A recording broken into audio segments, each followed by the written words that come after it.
பக்தியுடன் வரவேற்கின்றது ஸ்ரீநாத் பக்தி மீடியா. இந்த பதிவில் நாம் பார்க்க போவது சிவபெருமானின் அருளோடு சித்தர்களின் அருளாசியும் கிடைக்கக்கூடிய சித்ரா பௌர்ணமி கிரிவலமாகும்.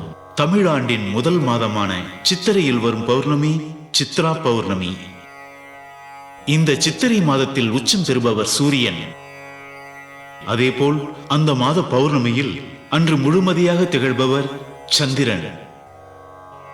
ராஜ கிரகங்களான சூரியனும் சந்திரனும் முழு பலத்துடன் இருக்கும் மாதம் என்பதால் சித்திரை மாதத்தில் வரும் சித்ரா பௌர்ணமி சிறப்புக்குரியதாக போற்றப்படுகிறது.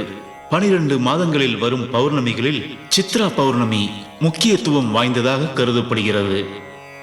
மற்ற பௌர்ணமி தினங்களை விட சித்திரை மாதத்தில் வரும் பௌர்ணமியின் போது பூமியின் இறை சக்தியின் ஆற்றல் அதிகம் பரவுவதாக ஆன்மீகம் பறைசாற்றுகின்றது. மேலும் திருவண்ணாமலையில் சித்ரா பௌர்ணமியில் அருவமாக இருக்கும் சித்தர்கள் பலரும் சூட்சும வடிவங்களில் வெளியே வந்து மக்களோடு மக்களாக கிரிவலம் வருகிறார்கள். ஓம் நம சிவாய. இதனால் திருவண்ணாமலையில் மற்ற பௌர்ணமிகளை விட சித்ரா பௌர்ணமி கிரிவலம் மிகவும் பிரசித்தி பெற்றதாக உள்ளது.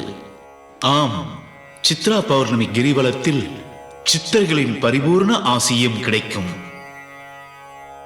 எனவே சித்ரா பௌர்ணமியில் சிவ சிந்தனையோடு கிரிவலம் வரும் பக்தர்களுக்கு சிவபெருமானின் அருளோடு சித்தர்களின் அருளும் பரிபூர்ணமாக கிடைக்கும். ஓம் நம சிவாய. சித்ரா பௌர்ணமியில் சித்தர்களும் மகான்களும் வெளியில் வருவதால் அவர்களின் ஜீவ சமாதியில் விசேஷ பூஜைகள் நடைபெறும்.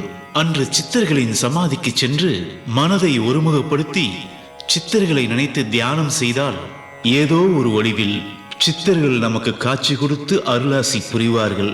ஓம் நம சிவாய. மேலும் பல ஆன்மீக தகவல்களை காண ஸ்ரீநாத் பக்தி மீடியா சேனலை சப்ஸ்கிரைப் செய்து கொள்ளும்படி அன்போடு கேட்டுக்கொள்கின்றோம்.